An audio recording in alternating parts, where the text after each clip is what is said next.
inyong mga screen ang current traffic situation sa corner ng Quezon Avenue at West Avenue. Yung nasa kanang bahagi ng inyong screen, yan yung papuntang Manila at yung papasok ng Skyway on-ramp. At nasa kaliwang bahagi namang screen, yan yung papasok ng Timog at papunta dyan sa may Quezon Memorial Circle area.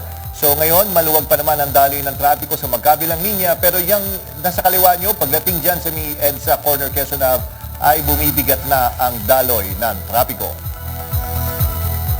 Araw po ng Martes, February 4, 2025. Kapit na Pilipinas dahil aarangkada na ang mga maiinit na balita. Ako po si Ninya Corpus. Raradyada at maghahatid ng balita sa bawat sulok ng bansa. Sa bayang naririnig sa Radyo 630 sa Metro at Mega Manila at Regional FM radio station sa Luzon, Visayas at Mindanao. Ako po si Jack Batallones. Ito ang Arangkada Balita. Apat na magkakaanak patay matapos matrap sa nasusunog nilang bahay sa Bataan. Binatilyo kinuyog sa Davao. Magkaangkas na magpinsan, patay matapos mabangga ng truck. Mayor sa Bukidnon, arestado dahil sa reklamong rape. At Eternal Flame, duet nina Ann Curtis at anak niyang si Talia, kinaaaliwan online. Patay ang apat na magkakaanak matapos matrap sa nasusunog nilang bahay sa Bataan. Yan ang umaarangkadang balita ni FMR correspondent Gracie Rutao.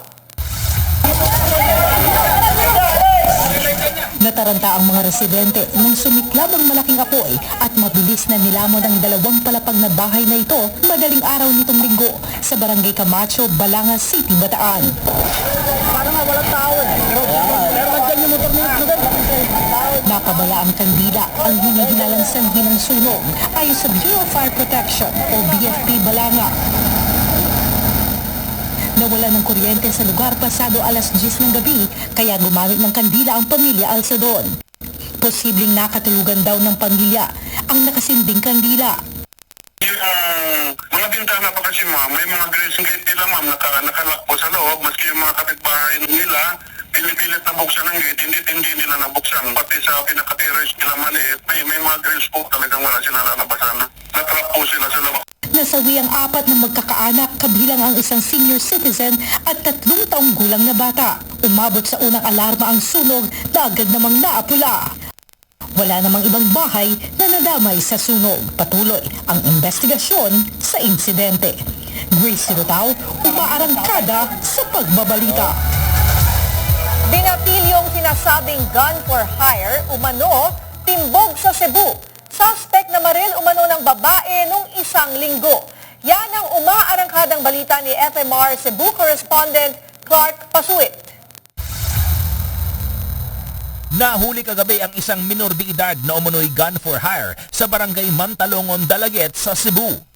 Naaresto ang naturang minor de edad matapos matukoy ng mga pulis na suspect sa pamamaril sa isang babae noong nakaraang linggo sa barangay Mambaling sa Cebu City. Ikinasa agad ang follow-up operation ng pulis na nagresulta sa pagkakahuli ng binatilyo na tumakas papunta sa Dalaget, Cebu matapos ang pamamaril. Ang 15 anyos na gun for hire isa raw out-of-school youth na taga Dulho, Fatima, Cebu City. Na-recover din mula sa kanya ang isang kalibre 45 na baril na posibleng ginamit sa pamamaril. Sinasabing may dalawa itong kasama na pawang mga minor de edad rin. Sa ngayon, nasa kustudiya na ito ng mga pulis. Samantala, patuloy na nagpapagaling sa ospital ang biktima ng sinasabing 15 anyos na gun for hire.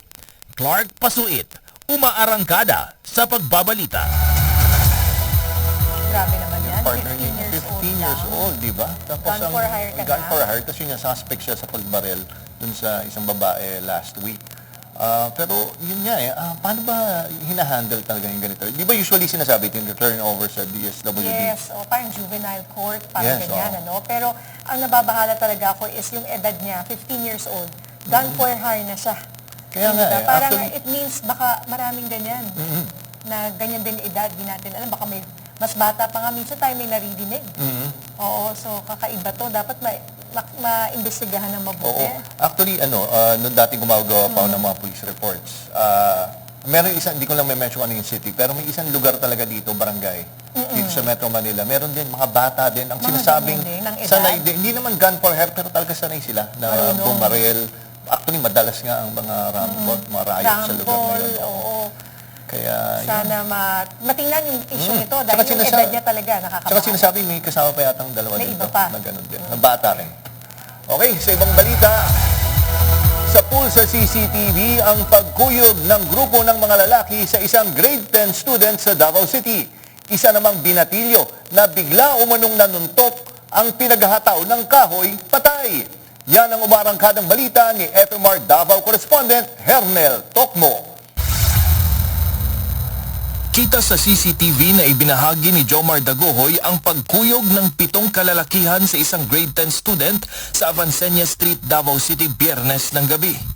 Pinagsusuntok at tinadyakan ng grupo ang biktima at nang may sumigaw na residente, kumaripas papalayo ang mga salarin. Ayon kay Dagohoy, naglalakad ang kanyang pinsan mula sa kanyang paaralan sa Davao City National High School nang mangyari ang insidente. Sumailalim sa CT scan sa Southern Philippines Medical Center ang biktima dahil sa mga tinamo niyang pasa at sugat, lalo't hinampas din ito ng bato at ginamitan ng brass knuckles sa panununtok.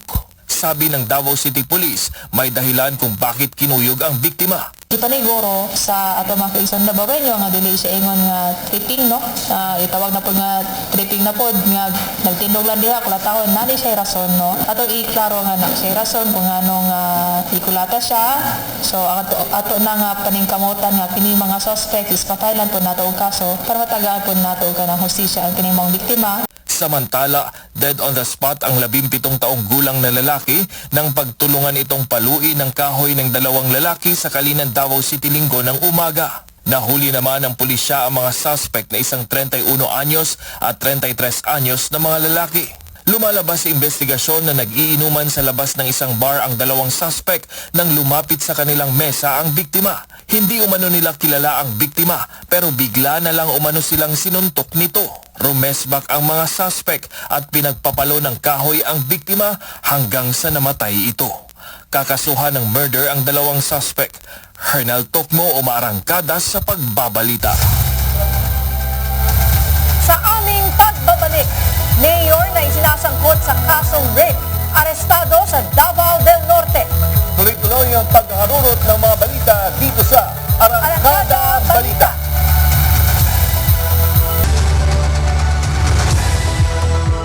Patay ang isang security guard matapos barilin ng kanyang kasamahan kahapon sa Antipolo City. Sa CCTV footage, makikita ang suspect na si Q na biglang kumasan ng baril at binaril ang kasamahan nito. Lumalabas sa investigasyon ng Antipolo Police, late daw pumasok ang biktima kaya nagalit ang suspect at namaril. Sumuko naman agad sa mga otoridad ang si Q na naharap ngayon sa kasong homicide. At live makakasama natin si Police Lieutenant Colonel Ryan Manongdo, ang Acting Chief of Police ng Antipolo PNP. Magandang hapon po sir, Jack Batallones po at Nina Corpus. Yes po, magandang hapon po sa lahat po ng tagapanood ng Arangkada Balita po. Opo sir, una-una, yung ba talaga sir yung malabas sa investigation natin, talagang dahil late, hindi ba medyo mababaw ho talaga? Ano yung talagang motibo po dyan sir? Sa pamamaril po? Dahil regular na yung pagiging late siguro. No? Okay. Hindi yung late na gano'n. No? So, according sa suspect po natin, nakagawian na, no? Madalas na gano'n ang nangyayari na tuwing magjo-duty nga yung incoming niya, yung biktima, ay lagi daw to ilong late. No? So, yun yung... Tapos may binatawan din siya na yung last na away nila is parang nabanggit ng victim na parang isasama ko ang asawa mo, parang gano'n. Gano'n ang summary nung statement nung suspect po natin. Ano po sir, ibig yung sabihin na isasama ko ang asawa nyo? Anong ibig sabihin nun? Sir, nalinaw po. Papatay na, may threat. Papatay. So yung victim po ang nag-threaten dun sa namaril? Ito ay according dun sa suspect natin, no? Kasi tinanong natin siya, paano mo naman nagawa yun? Ka-opisina mo yan, everything. Tapos sinabi niya na, ganun nga, lagi lang late po yan, laging late na pumapasok. Tapos, nung nag-confront niya, ay nakapagbitaw ata. No? Yun, according sa kanya, according sa suspect po natin. Although, wala pa naman tayong ibang witnesses na available doon na nagko-confirm doon sa kanyang statement. Pero yun nga, sir, doon sa pagbabackground natin sa investigation po natin, baka naman dati nagkaalitan kasi talaga pag inuusapan namin, sir, ni Nina, talagang dahil kahit habitual late, no? Hahantong, sir, sa dahil ganon. late yung Oo, sir. katrabaho mo, bigla mo na lang May babarilin. lumalabas ba? Parang abnormal yun. Oo. Sir, Opo. may lumalabas ba na, baka naman may alitan to dati? Or hindi ko puyat ba to? Or nakaano? Sir? Nakainom Oo, or sir. high? Wala naman po Hindi po, lumalabas no? sa ganun. Ang suspect po natin ay parang nag 24 hours na duty, no? So, siyempre wala siyang tulog, wala dire-diretso siya. Oo. Ang sabi nga niya is parang na diretso niya yung duty tapos late pa yung dapat na papalit sa kanya nung araw na yon. Tapos instead na apologetic yung victim ay nakapagbitaw nga daw po na about niya yung threatening words na gusto mong isama ko pa yung asawa or pamilya, parang gano'n ang dating ng statement. Marami pong witnesses, sir, ha? May nakapaligid, I see 2-3 other people doon sa oras na binaril po niya yung kanyang kasamahang pulis. So ito ba, nakausap nyo na? At ano po ang ikakaso nyo dito sa pulis na ito? Homicide or murder? Security guard po, hindi ba police na? Sorry, police sir. po, Sorry, police. security guard. Security guard po, sorry. Pasensya. Actually, nasampahan na natin sila. No? Actually, kararating ng mga investigators natin, I thought na hindi sila makakaabot. Nahabol po nila yung inquest, no? Na-inquest natin sila. At naisampahan na po natin ng homicide, yung suspect po natin. Sir, huling question na lang po. Sir, kasi paano po pasok pag murder? Pag murder kasi, sir, parang pinagplanuhan, no? Paano ho ba natin na-decide kung homicide or murder ang isang kaso po, sir? Unang-una, kung ito ba ay plan, Premeditated. no? Ito ba ay pinlano niya? Opo. Tapos pangalawa doon, excessive ba yung force niya rin? Pangatlo is yung may treachery ba o panloloko o panlalamang. Halimbawa, natutulog ba ito nung binaril niya? So these are marami pang ibang parameters para mag-fall siya ng murder. Pero base ko doon sa CCTV natin at doon sa statement ng mga witnesses natin na nagkaroon muna ng alitan. Ibig sabihin, hindi siya pinlano. Pero naging reaction lamang siya. Naging reaction yung pagbunot niya ng baril sa galit niya or sa emotionally disturbed siya ng mga panahon na yan. Okay. So, hindi namin siya makakitaan ng murder unless may tinatawag natin mga excessive force na pininising niya, nilapitan niya, pinaputukan niya sa ulo or whatsoever para masiguradong patay yung biktima. Yun, pwede ito mag-fall tayo sa murder doon. Pero as of what we have received sa mga CCTV and statement ng mga witnesses po natin, homicide po ang naisampa po natin. Okay, maraming salamat, Police Lieutenant Colonel Ryan Manongdo. Ayon sa pinakabagong SWS survey, trabaho, pagkain, kalusugan, edukasyon at karapatan ng manggagawa. Yan ang top 5 issues ng mga Pilipino sa pagpili ng kandidato. Lumabas sa survey na 94% ng mga Pilipino ang boboto sa kandidatong magpapalakas ng job opportunities at agrikultura, habang 93% ang prioridad ay healthcare. 92% naman ang naghahanap ng leader na magtataguyod ng edukasyon at karapatan ng mga manggagawa. Kabilang syempre dito ang OFWs. Kasama rin sa mahalagang issue ang pagtugon sa kahirapan, climate change at presyo ng bilihin. Samantalang 59% ang pabor sa batas kontra political dynasties at 50% ang sang-ayon sa diborsyo. Pinakamababang suporta naman ang nakuha ng legislation ng marijuana, LGBTQ+ unions at abortion para sa rape at incest victims.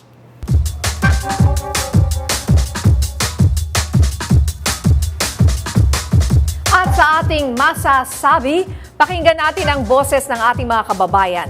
Ano nga ba ang basehan natin sa pagpili ng isang kandidato ngayon? Karanasan ba, plataforma ba, o ang kanyang track record sa paglilingkod? Tara, alamin natin ang saloobin ng sambayanan.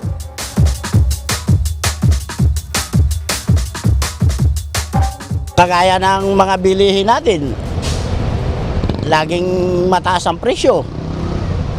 Ay yung mga mamayanan natin, nahihirapan na dahil sa kakahabol ng presyo. Hindi na maabutan. Sa isang kandidato po, syempre yung mapagkakatiwalaan at may servisyo na makatulong po talaga sa kapwa. Hindi mangurakot, tapos tutulong sa dapat tulungan. Tulungan yung, alalayan yung kahirapan, hindi yung bibigyan. Tulungan na magkatrabaho. Mga bilihin, puro pataas na lang. Katulad ng gasolina, yung araw-araw namin kinukonsumo sa pamamasada namin. Ang gusto ko sana sa mga kandidato, tutulungan naman sana yung mga vendor na mahirap. Katulad ko, vendor lang ako, mahirap. Bibigyan naman sana ng mga konting pangalaga ba para maluwag-luwag ang paghahanap buhay. At kasama natin ngayon via Zoom ang eksperto sa politika at pamamahala, dating dean ng NCPAG sa UP Diliman at nalubhasa sa electoral reforms at governance. Pag-uusapan natin ang pinakabagong SWS survey at kung paano nagbabago ang panlasa ng mga sinasabing New Pinoys sa pagpili ng kandidato. Magandang hapon po, Professor Edna Co. Magandang hapon, Jack and Nina. Yes, At lahat ng inyong tagapanood, tagapakinig. Okay. Prof. Edna, ito po sa latest survey ng SWS po, no? Do you agree dito po sa top 5 concerns ng mga Pilipino ng mga kababayan po natin tungkol po sa kanilang kandidatong iboboto? Habang tinitingnan ko yung resulta ng survey, parang ang pakiramdam ko, no, ang tingin ko parang swak na swak ito. At naniniwala ako na ito yung pakiramdam, ito yung nararamdaman at inaasahang tugunan ng marami nating mga kababayan. Exactly, ito ang, kahit yung pagraranggo ng pangangailangan, ramdam natin yung, sa akin, palagay ko, tama at nakikiisa ako dito sa lumalabas sa survey na ito na nga ang kailangan at gustong makita at gustong maramdaman, matugunan ng ating mga botante ngayong Mayo. Professor Ko, no, siguro nakita nyo na rin naman yung result ng SWS survey, yung ranking ng mga senatorial candidates. Tingin nyo, itong mga nasa top, nasa winning circle na mga senatorial candidates, maibibigay nila itong mga gusto na lumabas sa senatorial survey, yung job opportunities. Kumbaga, mag-translate po ba to? Kumbaga, mag-fit po ba to sa pangangailangan? Based dun sa mga candidates na nasa winning circle po. Dun sa lumalabas na listahan ng posibleng magranggo ng mataas, no? Hindi ako sigurado, hindi ako naniniwala na eksaktong ito yung magiging swak or tutugon talaga doon sa pangangailangan batay dito sa survey na ginawa ng SWS. Meron akong mga ilang pangamba na ang ilan sa kanila ay hindi talaga ito ang agenda or malinaw na merong efforts kahit sa nakaraan, no? Yung kanilang pagtugon dito sa pangangailangan na sinasabi ng ating mga kababayan batay sa survey. Okay, at batay rin sa survey na to, Prof, ang mga Pilipino raw ay hindi raw ata masyadong sumusuporta dun sa medyo progressive na mga issues tulad nga po ng divorce, pag-legalize ng marijuana at LGBTQ plus unions po. Niya kasi nung tinitingnan ko yung resulta ng survey, naniniwala ako, nag-agree ako na sa panahon ngayon ang kondisyon talaga ng pangangailangan lalo na yung mga nasa rock bottom, kumbaga tawag natin, yung nasa ibaba ay economic yung nature ng pangangailangan. So kaya dito lalabas yung job opportunities. Kung makikita natin, job opportunities, agrikultura at pangangailangan sa food security, pagpapalakas din ng kalusugan. Ito yung economic talaga yung hinihingi ng mga kababayan natin. At pumapangatlo yata, pangatlo nga ba, yung kalusugan, no? Ito yung healthcare and health services na alam natin na kailangan din ng mga nasa mga kababayan natin na kulang ang ekonomiya o ang budget nila para tugunan yung pangangailangan na ito. Ganon din syempre yung pagbibigay halaga sa edukasyon ng kanilang mga anak, ng pamilya, at yung patuloy na pag-unlad pa sana sa pamamagitan ng job opportunities. Kaya binanggit dito yung workers' rights at saka yung OFW na siyang nagiging taga-trabaho, kumikita para maipadala, para matugunan yung ekonomikong pangangailangan. So sa akin, yung social issues, kagaya ng divorce, yung paggawa ng law kaugnay ng marijuana, yung legalisasyon ng civil union, tingin ko nasa mas mababang ranggo ito dahil gusto munang unahin yung economic needs, no? Yung pangangailangang kagyat sa pagkain, sa gawain, sa trabaho, sapagkat yung trabaho magfi-feed ito magpapakain ito ng kanilang pamilya. So yung thinking ay pangunahin yung economic at saka yung pangkalusugan. Alright. Maraming salamat po sa inyo, Professor Edna Co. Sa susunod na halalan, hindi na basta-basta makakatakbo ang mga nuisance candidates. Inaprubahan na sa ikalawang pagbasa ng Kamara ang panukalang batas na magpapataw ng 500,000 pesos na multa sa mga kandidatong walang tunay na intensyong tumakbo. Sa ilalim ng House Bill 11317, kanselado ang Certificate of Candidacy ng sinumang tatakbo para sa pera, panggulo o para lituhin ang mga botante. Kabilang sa mga ipinagbabawal ang paninira sa halalan, pagkakaroon ng kapangalan para manggulo, pagtanggap ng pera kapalit ng pagtakbo at walang tunay na hangaring maglingkod. Target itong maaprubahan bago mag-recess ang Kongreso bilang paghahanda sa halalan sa Mayo 12, 2025. Simula bukas, ibababa pa ng Department of Agriculture ang maximum suggested retail price nito sa bigas. Mula 58 pesos, bababa na ito sa 55 pesos per kilo.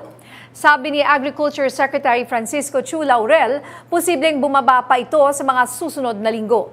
Anya, plano ng DA na gawing 52 pesos ang MSRP sa bigas sa kalagitnaan ng Pebrero at 49 pesos sa katapusan ng buwan. Dahil daw ito sa bumababang presyo ng bigas sa world market at ng mas pinababang taripa ng imported na bigas. At naideklara na nga kahapon ang food security emergency sa bigas dahil dito mabebenta na sa mga pamilihan ang mga stock ng bigas ng National Food Authority. Ayon sa NFA, 35 pesos ang suggested retail price para sa bigas na kanilang ibebenta. Kaugnay po ng balitang yan, nasa linya ng ating telepono si Department of Agriculture spokesperson, Assistant Secretary Arnel de Mesa. Magandang gabi po, Asek de Mesa. Magandang gabi Ninya, magandang gabi Jack, magandang gabi po sa lahat. Ase, kailan po magsisimula itong bentahan ng NFA na 35 pesos na ang bigas? Saan po ito ibebenta? Ninya, pina-finalize lang yung guidelines natin and inaasahan natin in a few days lalabas na to para magkaroon na ng kasunduan yung mga lokal na pamahalaan. At ang National Food Authority, pangunahin natin o priority natin na matugunan itong National Capital Region at yung mga key metro areas.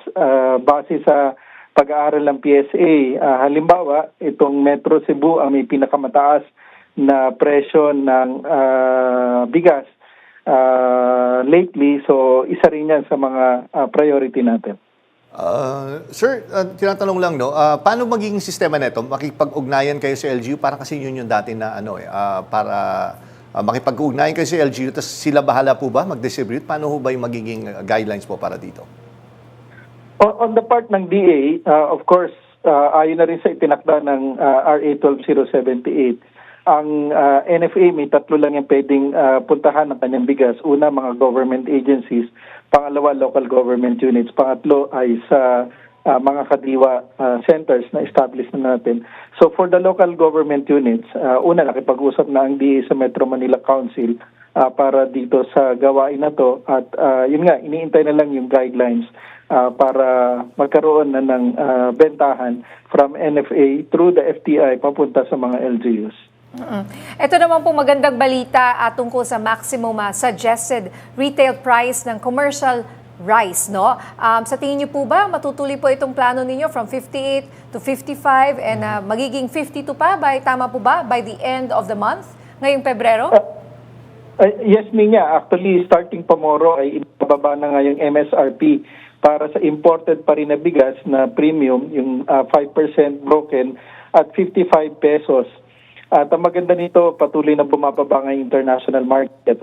In fact, from December 20 to January 20, bumaba by 15% yung presyo ng Vietnamese rice at yung Thailand at Indian rice din ay bumababa because na marami rin ang supply galing sa Vietnam. So, base doon sa pagtaya natin with the data we have now, for the price sa international market nga ng bigas, yung taripa na 15% lang at yung shipping cost at dollar exchange rate, we can go to below 50 pesos by the end of the month or early March. Okay, huling tanong na lang, sir. Sir, ang keyword dito is suggested retail price. Kumbaga, ako negosyante, hanggang saan lang ako pwede lumagpas? Kasi may panawagan kayo na pag medyo masyado mataas, i-report sa inyo. Pero again, the keyword is suggested retail price. And maximum retail price. Maximum. Ano yun, sir? Wala nang sila, kumbaga may ilang pesos na pwede itaas or talagang maghihigpit tayo hanggang doon lang ang presyo po? Ang maganda dito, Jack, nung nag-start tayo sa 58, meron talaga tayong nakita na talagang nagtataas beyond 58 pesos. Pero ngayon, wala na tayong nakikita sa mga pamilihan na nagtitinda beyond 58 pesos. So, kita rin naman natin na talagang kayang ibaba ang presyo ng bigas, lalo na sa mga classification ng imported na ganito nga, 5%. So, susunod dito, ayusin yung labeling at magtatakda na rin ng MSRP starting February 15 sa ibang panig pa ng ating bansa. So, doon sa monitoring natin on the compliance level, masaya tayo na talagang nagko-comply yung ating mga retailers. Okay. Sec Arnel, hanggang kailan po itong food security emergency natin? Target natin ito sa lalong madaling panahon ma-implement, ma-release agad yung stocks ng NFA at magkaroon ng epekto sa merkado. So since emergency ito, we don't want na magkaroon ng imposition sa matagal na panahon. Magkakaroon ng periodic review at pag na-meet na natin yung ating objective, magkakaroon din naman ng rekomendasyon na ma-lift ito agad. Okay, maraming salamat, Asek Arnel de Mesa. Sa aming pagbabalik, mayor na isinasangkot sa kasong rape, arestado sa Davao del Norte. Tuloy-tuloy ang pagharurot ng mga balita dito sa Arangkada Balita.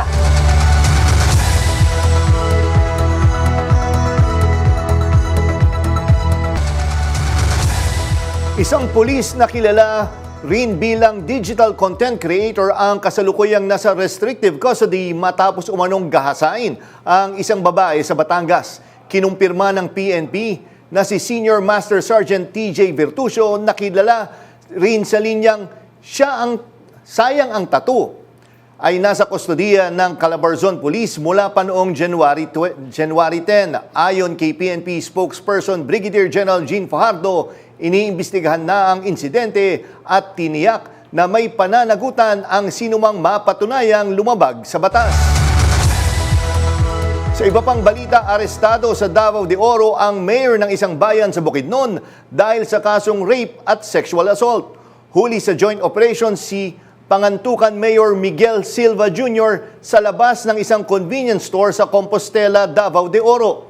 Naharap siya sa 2 count ng sexual assault at statutory rape. Sabi ng pulis, nagtago si Silva mula nang lumabas ang kanyang mga warrant of arrest noong Disyembre. Tinaguri ang most wanted person ng Northern Mindanao si Silva. wala pa namang pahayag ang kampo ni Silva na isa ring kandidato sa pagkagobernador sa Bukidnon. During that time of arrest, wala sila kabo together with this driver. Dito sila sa 7-Eleven and request or buy something. Then we protected us. Wala naman po trial o kanyang so-called si Mayor ay submitted himself peacefully. Samantala, iba't ibang kalibre ng baril at mga bala ang na-recover sa isang raid sa Bulacan. May nakuha ding mga granada at droga sa nasabing operasyon. Nagbabalik si FMR Central Luzon correspondent Gracie Rutao. Sa bisa ng search warrant, hinalughog ng mga operatiba ng pulis ang bahay na ito sa San Ildefonso, Bulacan nitong Lunes. Nadiskubre dito ang iba't ibang kalibre ng baril at mga armas, kabilang ang isang pistola na may laser light, 2 hinihinalang converted rifles with scopes, magazine at maraming bala. Natagpuan din ng mga operatiba ang isang fragmentation grenade. Arestado ang may-ari ng bahay na kinilala bilang si alias Ed. Bukod sa mga baril, nakumpiska rin ng mga otoridad ang ilang tuyong dahon ng marijuana, isang weighing scale at mga kagamitan sa droga.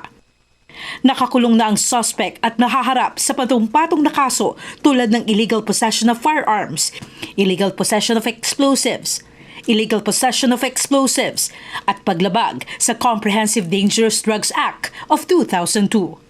Gracie Rutao, umaarangkada sa pagbabalita. Patay sa isang aksidente ang magpinsang nakamotor sa Ragay, Camarines Sur. Nakabanggaan kasi nito sa highway ang isang truck. Yan ang umarangkadang balita ni FMR Bicol correspondent Jonathan Magistrado. Yuping-yupi ang motorsiklong ito nang salpukin ng kasalubong na wing van truck sa Andaya Highway sa Ragay, Camarines Sur. Sa tindi ng impact, tumilapon ng hanggang 10 metro ang magpinsang senior high school students na sakay ng motorsiklo. Walang suot na helmet ang mga ito. Naisugod pa sila sa Ragay District Hospital pero dead on arrival na sila. Hindi makapaniwala ang mga kaanak ng biktima sa nangyari sa kanila. Pag mag-ano siya yung nag-aaral ng ALS para makakuha ng ng in situ. Yun lang po yung service nila sa sa school. Lagi sila pag pumapasok yung isa, pag hindi pumasok yung isa makikisakay po sa sa iba. Nasa kustodiya na ng Ragay Police ang nakaaksidenteng driver. Una siyang sumuko sa karatig bayan ng Del Gallego dahil sa takot na kuyugin ng mga tumulong sa mga biktima. Base sa investigasyon, nag-deliver ng mga gatas sa Naga City ang truck at pabalik na sa Maynila. Nag-overtake umano ito sa isang kotse na umiwas sa lubak kaya hindi nakita ang kasalubong na motorsiklo sa dulo ng paahon na kalsada. Nakadagdag umano sa pagiging takaw aksidente ng Andaya Highway ang malalaki at malalalim na lubak. May mga sira talaga. Kaya possible pag hindi mo talaga alam yung kalsada, hindi mo kabisado, possible ma-aksidente ka. Lalo na yung mga butas niya ay malalalim. Humingi ng tawad ang truck driver sa kaanak ng mga biktima. Hindi ko naman gustong ganun ang mangyari sa rin. May anak din po ako na puro babae po. Nag-aaral din po sila. Pasensya na lang po ako. Inihahanda na ng pulisya ang kasong reckless imprudence resulting in multiple homicide laban sa truck driver. Jonathan Maestrado, umaarangkada sa pagbabalita. Mas paiigtingin na ang seguridad sa Marilake Highway. Tiniyak ng PNP sa Senado na magiging permanente na ang presensya ng pulisya para sa kaligtasan ng mga motorista. Ayon kay PRO Calabarzon, Director Brigadier General Paul Kenneth Lucas, ang Rizal Provincial Police Office ang mangunguna sa pagbabantay kasama ang HPG at lokal na pulis. Pinaplano na rin ang pagtatayo ng maraming police substation sa kahabaan ng highway, lalo na sa mga lugar kung saan madalas ang aksidente at iligal na mga stunts. Layunin nitong mapabilis ang response time sa mga insidente at mas epektibong maipatupad ang batas trapiko. Kasabay nito, inilunsad ang Make Marilake Road Safe Again. Campaign para sa mas mahigpit na pagpapatupad ng batas trapiko. Ligtas na sa kapahamakan ang isang pusa matapos barilin sa Davao City noong nakaraang linggo. Nagbabalik si FMR Davao correspondent Hernel Tocmo. Nanghihina at batid ang sakit na nararamdaman ng pusang si Bluey. Nabaril siya sa kaliwa at kanang paa noong January 29 sa Shrine Hills, Matina, Davao City. Inoperahan na kahapon si Bluey at naalis na ang bala sa katawan niya. Ayon sa veterinaryo, mabuti at hindi tinamaan ang dibdib ng pusa. At the moment, of course, medyo groggy pa rin siya. Weak, then in pain siya. Even though nagbigay na kami ng pain medication sa kanya, it's still painful. Out of danger na siya kasi wala na itong nakalodge. I think we're just gonna wait na makarecover siya. Of course, anesthesia. Nakarecover sa anesthesia ngayon, but of course, under monitoring pa rin siya. Sabi ng may-ari ng pusa, inabutan niyang nanghihina at may sugat si Bluey. Nasa 2 taong gulang daw ang edad nito at 6 na buwan pa lang mula nang ma-rescue ito ni Grace. So painful. Very painful. Imagine, anak mo, pet mo, binaril. It's really painful. Undescribable. Nagpa-blotter na sa Talomo Police Station si Grace para mahuli ang bumaril sa pusa. Plano niyang magsampa ng kaso laban dito. Magpakalalaki siya. And don't abuse animals. You can't be a good person if you're unkind to animals. You might be doing that to humans too. Umaapela naman ng tulong si Grace para sa operasyon at pagpapagamot kay Bluey. Hernel Tocmo, umaarangkada sa pagbabalita. Nagsimula kanina ang pagdinig ng House Tripartite Committee laban sa fake news at disinformation. Nasa 40 vloggers ang inimbitahan ng committee, pero inisnab lang ito at iilan lang ang pumunta. Pinagpapaliwanag ng mga mambabatas ang mga umisnab sa hearing na magpaliwanag kung bakit sila hindi pumunta sa kabila ng imbitasyon. Ilan sa mga padadalahan ng show cause order ay sina dating Press Secretary Trixie Cruz Angeles, Mark Lopez at Crisette Laureta Chu. At kaugnay ng balitang yan, makakasama natin ang ating senior correspondent sa House of Representatives, Willie Delgado Jr. Magandang gabi sa'yo. Tama ka dyan, Ninia. Kabilang nga sa inisyuhan ng show cause order, itong si Attorney Trixie Cruz Angeles, ang dating tagapagsalita ng parasya ng Malacanang. Gusto pa nga siyang ipadisbar ng ilang kongresista dahil sa ginawang pag-iisnab sa patawag ng Kamara. Hindi daw kasi nito nirespeto ang constitutional duty ng Kongreso. Bukod kay Attorney Trixie, ilan pa sa mga kilalang vloggers na sinasabi ng isnab sa TRICOM hearing ay itong sina Jay Zonza, Lorraine Badoy, Jeffrey Celis, Ahmad Paglinawan, Sasot, Jun Abines, Mark Lopez, Lord Byron Cristobal at si Crisette Chu. Tumakbo daw ang ilan sa kanila sa Korte Suprema para pigilan ang TRICOM sa ginagawang pagdinig.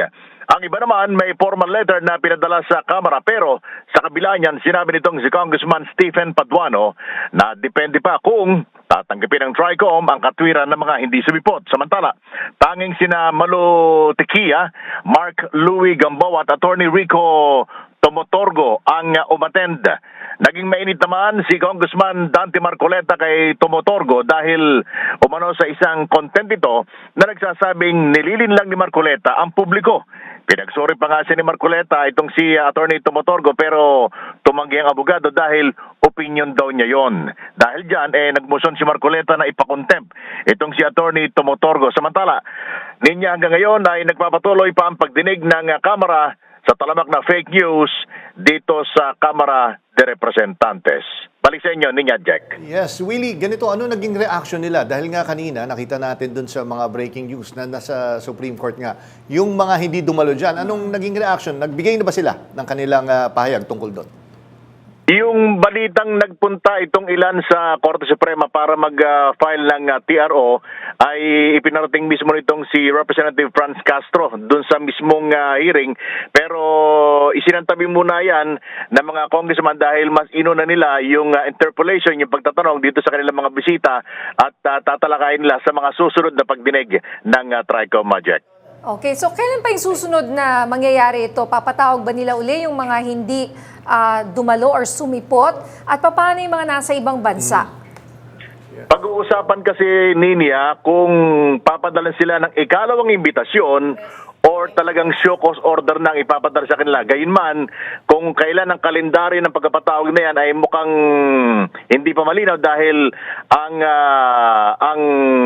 ang sesyon ng Kongreso ay tatagal lamang hanggang sa February 7 at magbabakasyon na ito, babalik na ulit sila sa darating na buwan ng Hunyo. Kaya wala pang malinaw hanggang ngayon kung magkakaroon pa ulit ng hearing, kung pwedeng magpatawag ulit sila bukas or kung anong po pwede nila i-kalendaryo dito sinasagawa nilang TRICOM hearing dito sa Kongreso, Ninya.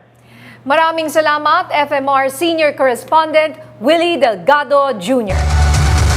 Samantala, isinusulong ni House Speaker Ferdinand Martin Romualdez ang pagpapatatag sa ugnayan ng mga bansa sa Indo-Pacific region. Ito ay para umano mas matibay na ang pagharap sa mga isyung kinakaharap ng rehiyon. Sa kanyang speech sa Parliamentary Intelligence Security Forum, binigyang diin ni Romualdez ang ani ay tumitinding geopolitical tension, kahinaan ng ekonomiya at maging ang mga hamon ng technological advancements.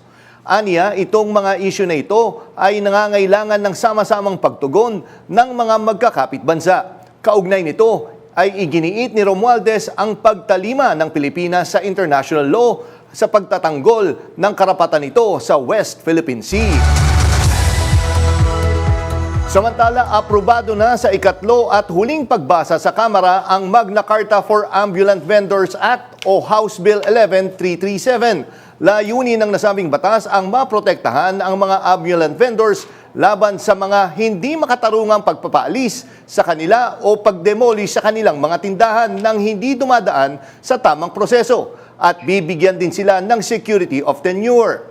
Kapag naging ganap na batas, ang mga ambulant vendors ay bibigyan ng karapatan gaya ng labor market programs, healthcare at insurance. Ang mga rehistradong ambulant vendors ay pagkakalooban ng lokasyon kung saan sila pwede magtinda. At kung kailangan sila ay lumipat, dapat bibigyan sila ng local government unit ng lugar na paglilipatan.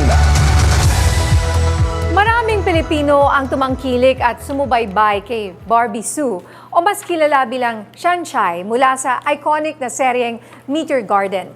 Isa siya sa mga karakter na minahal at naging bahagi ng ating pop culture noon. Panahon ko yan, ano, Jack? Yes. Kaya tinanong natin ang ilan sa ating mga kababayan na nakasubaybay at nag-iwan sa kanila ng magagandang alaala ng minahal nating si Shanshai.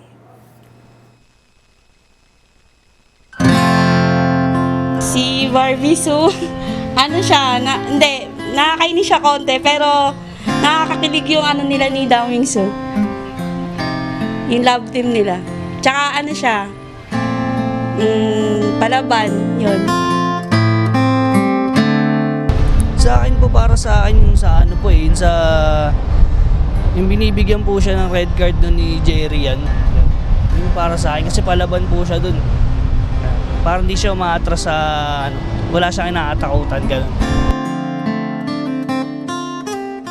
Nagustuhan ko kay Barbie Sue, magaling siyang umarte. Tsaka na-inspire niya ako kung paano talaga magmahal ng unconditional dun sa character niya dun sa Meteor Garden.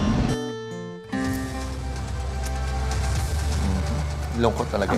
Parte siya ng aking growing up years. So, sa aming pagbabalik, kompletong lineup para sa paparating na NBA All-Star Alamin. Tuloy ang pagratsada ng mga balita dito sa Arangkada Balita.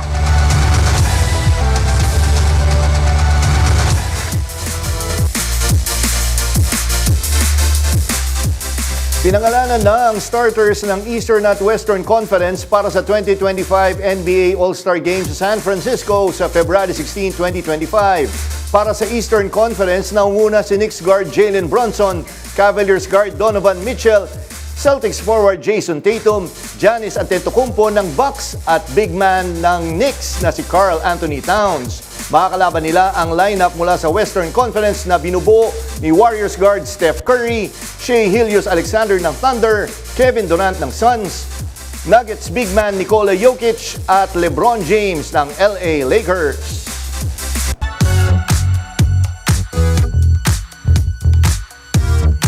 Good vibes ang hatid na nakakaaliw na duet ni Ann Curtis at ang anak nila ni Erwan na si Dahlia. Nagbabalik si FM Radio Manila DJ Mama Mia.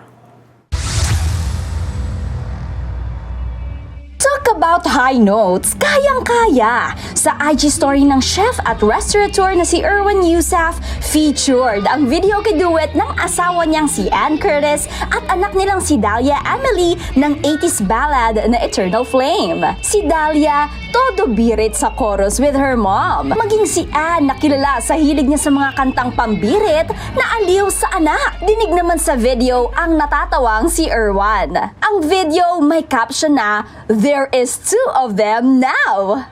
Nireshare rin ni Ann ang nasabing video at may caption namang, "To be honest, I think she was following my lead." Quote unquote. 2017 ang ikasal sina Ann at Erwan. Nag-iisang anak naman nila si Dahlia. And despite countless rumor ng hiwalayan, going strong ang Erwan love story. Ako si DJ Mama Mia ng FM Radio Manila, umaarangkada sa Showbiz Balita. Yan ang mga balitang umarangkada ngayong araw. Ako si Nina Corpus. At ako naman po si Jack Batallones. Para hindi mahuli sa usapan, kapit lang hanggang sa susunod na Arangkada Balita.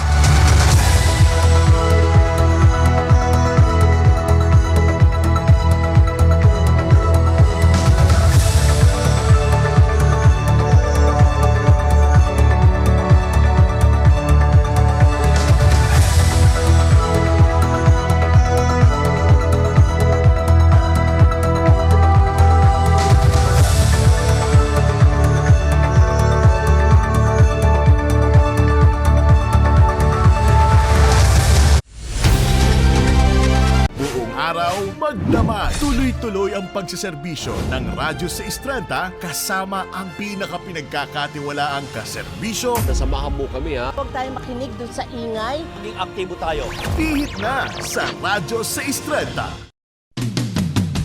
Nagmamadali ang mga issue at balita. Linawin natin. Linawin natin. Pagaangin natin. Pagaangin natin. Pasayahin natin. Pasayahin natin. ATM. Anong take mo? Kasama ang solid tambalang T-Rex. Tambalang T-Rex. Terry Ridon at Alex Baltazar. ATM. Anong take mo? Dito lamang sa Radyo 630 at Teleradyo Serbisyo.